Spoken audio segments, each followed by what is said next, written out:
Guru musuh, tetapi ditolong Allah. Untuk pemimpin biduan, menurut lagu, jangan memusnahkan. Miktam dari Daud, ketika ia lari daripada Saul ke dalam gua. Kasihanilah aku ya Allah, kasihanilah aku, sebab kepadamulah jiwaku berlindung. Dalam naungan sayapmu, aku akan berlindung sampai berlalu penghancuran itu.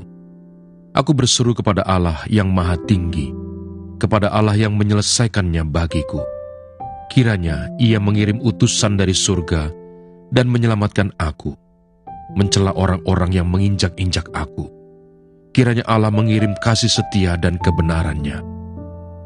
Aku terbaring di tengah-tengah singa yang suka menerkam anak-anak manusia, yang giginya laksana tombak dan panah, dan lidahnya laksana pedang tajam.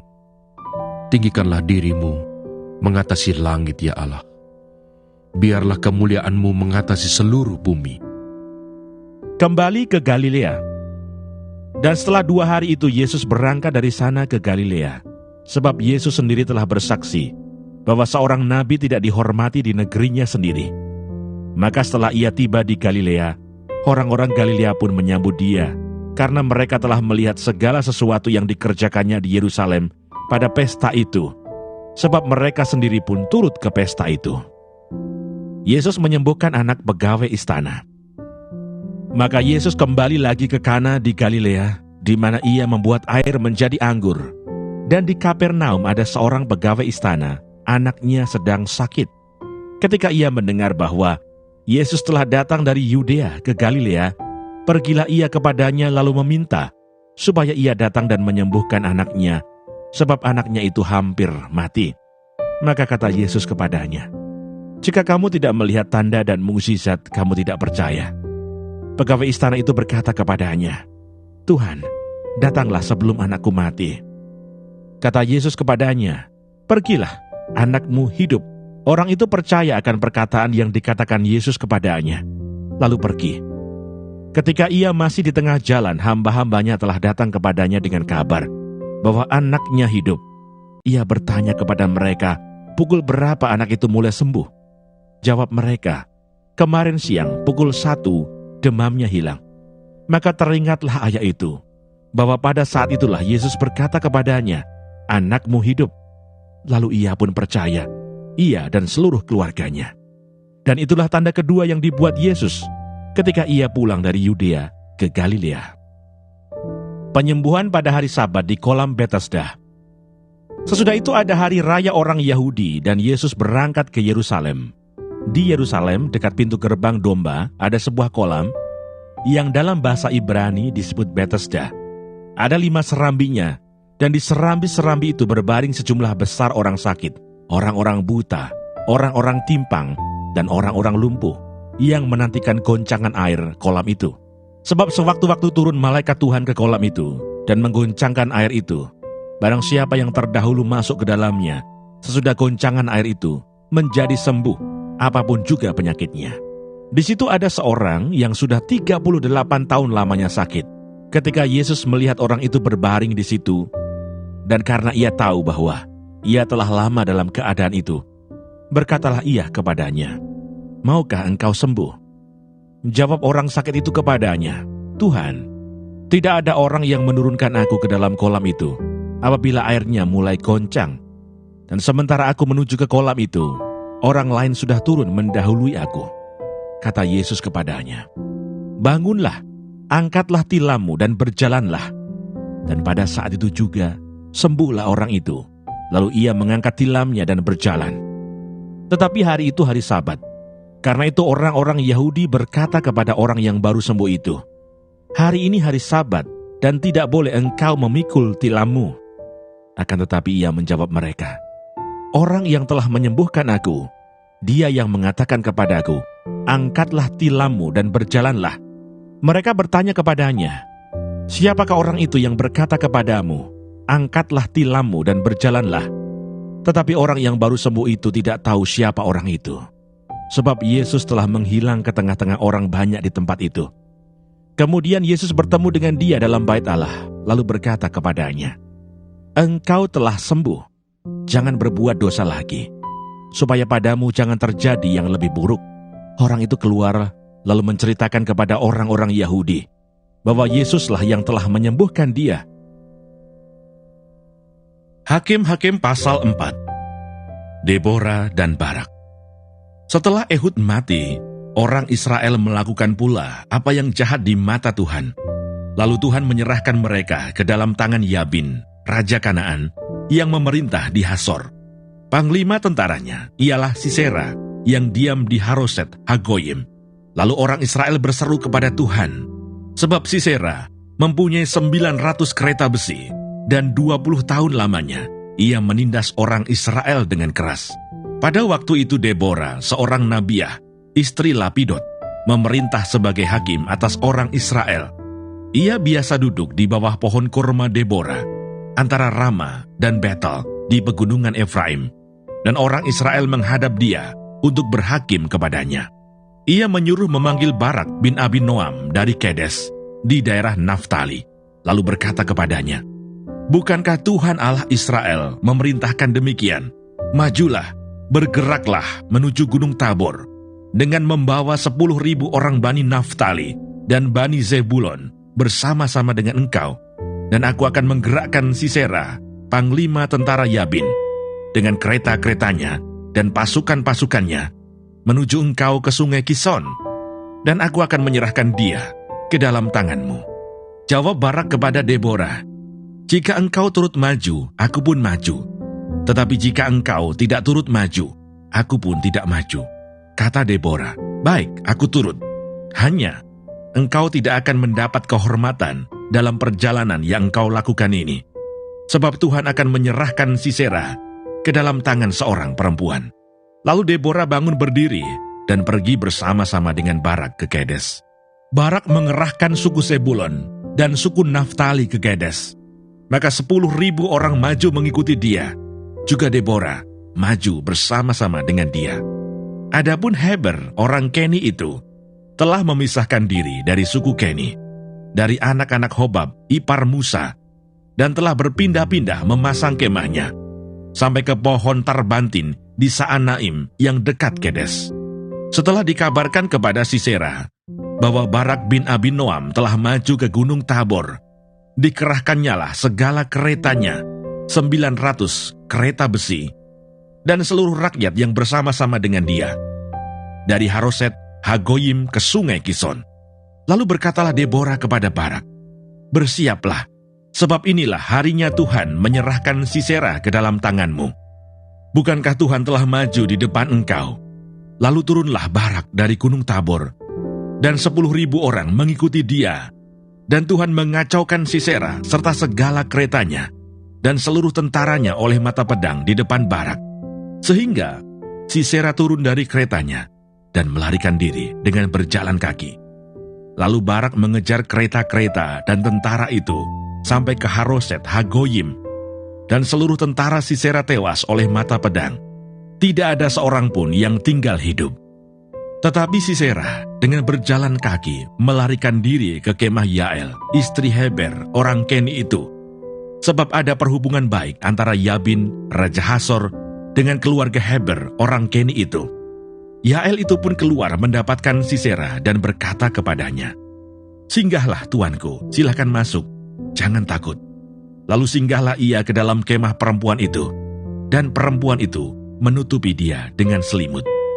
Kemudian berkatalah ia kepada perempuan itu, "Berilah kiranya aku minum air sedikit, aku haus." Lalu perempuan itu membuka kirbat susu, diberinyalah dia minum, dan diselimutinya pula. Lagi katanya kepada perempuan itu, "Berdirilah di depan pintu kemah, dan apabila ada orang datang dan bertanya kepadamu, 'Ada orang di sini?' maka jawablah, 'Tidak ada.'" Tetapi Yael, istri Heber, mengambil patok kemah. Diambilnya pula palu, mendekatinya diam-diam, lalu dilantaknyalah patok itu masuk ke dalam pelipisnya sampai tembus ke tanah, sebab ia telah tidur nyenyak karena lelahnya. Maka matilah orang itu.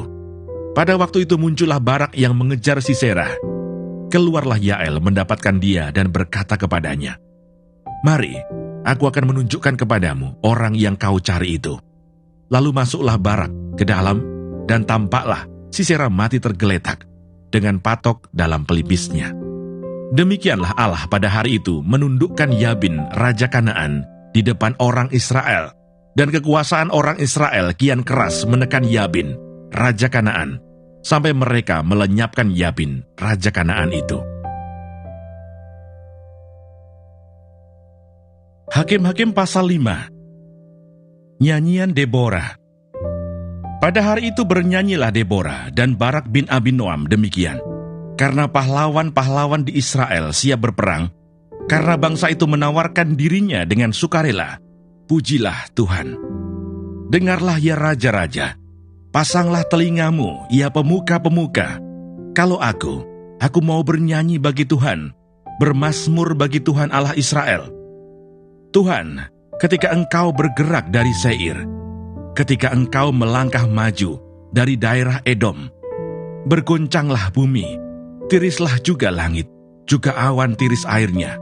Gunung-gunung, yakni Sinai, bergoyang di hadapan Tuhan Allah Israel. Dalam zaman Samgar bin Anat, dalam zaman Yael, kafilah tidak ada lagi, dan orang-orang yang dalam perjalanan terpaksa menempuh jalan yang berbelit-belit. Penduduk pedusunan diam-diam saja di Israel. Ya, mereka diam-diam, sampai engkau bangkit Deborah, bangkit sebagai ibu di Israel. Ketika orang memilih Allah baru, maka terjadilah perang di pintu gerbang. Sesungguhnya, perisai ataupun tombak tidak terlihat di antara 40.000 orang di Israel. Hatiku tertuju kepada para panglima Israel, kepada mereka yang menawarkan dirinya dengan sukarela di antara bangsa itu. Pujilah Tuhan.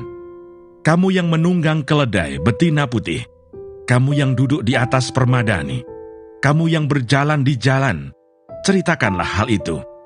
Di tempat-tempat penimbaan air, menurut suara orang-orang yang berdendang, di sanalah orang menyanyikan perbuatan Tuhan yang adil, perbuatannya yang adil terhadap orang-orangnya di pedusunan di Israel. Pada waktu itu turunlah umat Tuhan ke pintu gerbang. Bangunlah, bangunlah Deborah. Bangunlah, bangunlah. Nyanyikanlah suatu nyanyian. Bangkitlah Barak, dan giringlah tawananmu, hai anak Abinoam. Lalu turunlah para bangsawan yang terluput. Umat Tuhan turun baginya sebagai pahlawan. Dari suku Efraim, mereka datang ke lembah, mengikuti engkau, ya suku Benyamin, dengan laskarmu. Dari suku Mahir, turunlah para panglima, dan dari suku Zebulon, orang-orang pembawa tongkat pengerah. Juga para pemimpin suku Isakar menyertai Deborah. Dan seperti Isakar, demikianlah Naftali menyertai Barak.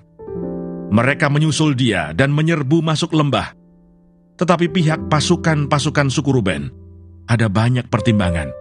Mengapa engkau tinggal duduk di antara kandang-kandang, sambil mendengarkan seruling pemanggil kawanan?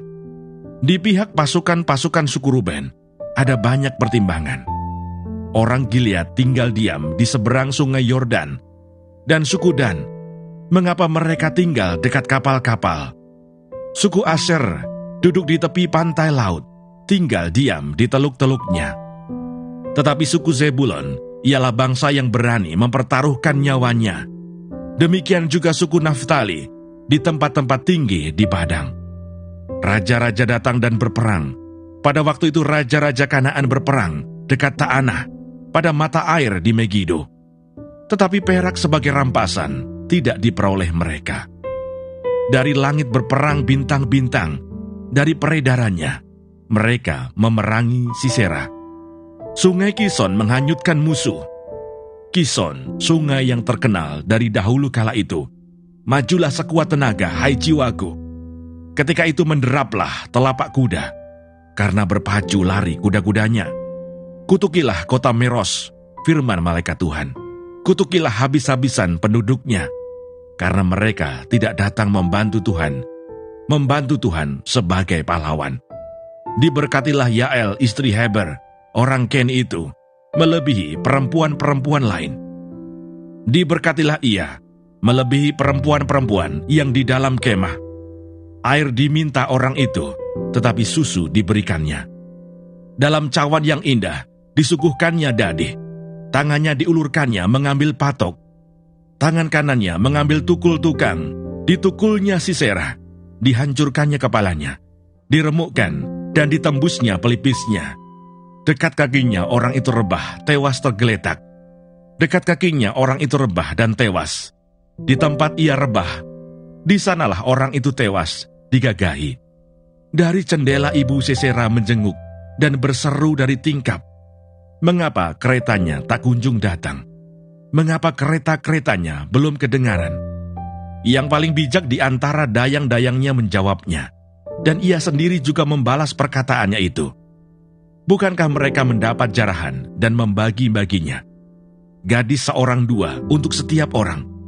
Jarahan kain berwarna sehelai 2 untuk Sisera. Jarahan kain sulaman aneka warna sehelai 2 untuk leherku. Demikianlah akan binasa segala musuhmu ya Tuhan. Tetapi orang yang mengasihinya bagaikan matahari terbit dalam kemegahannya. Lalu amanlah negeri itu 40 tahun lamanya.